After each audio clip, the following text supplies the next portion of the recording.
Throwback video na ko tong May 11, 2023, 5:34 PM from Kidapawan City. Nagbiyahe ko patagom na ako sa historical para mag-surprise kay Nika after sa iyong work. Alas 5 sa hapon no, hayag pa na siya.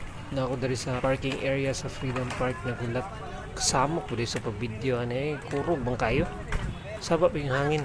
Dili ako mag-parking kay nagpod dari ang motor ni Nika. Diri na ako siya paabuton. Nawaal, surprise yun na siya. Niya kay naabtan o kauhaw hinulat. Palit ko buko dari sa street foods. Dayon. Ba? Na, dako-dako big mata eh. Ulawa pa na si video-video eh. Pay batang saba. Sa mo ni hayag. Dili pa di may uyab ani na time.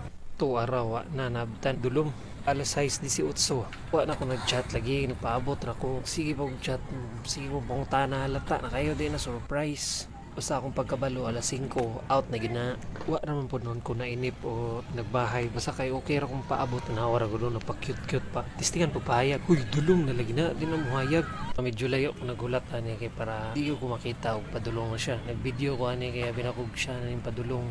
Ipaday mao. Balin ko diri sa atbang sa entrance sa historical kay plano na ko diri na ko siya ulaton. Na gugma pa 6:54 hapit na 7. Pangita gid sa video eh.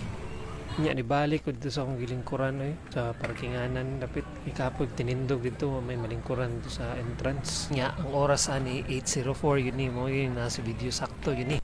Nya kanay mao na gini siya 8:52 siya ni gini kaya gidool na gina ko sa mo kay kuruga po dani nya hapit ni gini alas 9 pero wala ra ko naglagot og ginulat lingawan sad. Nya abi na ko nakita ano ko abi na ko sa ko nakatan-aw dere sa sakyanan kay nadre ang katrabaho tagad sa kadali. Nya mo na ni surprise.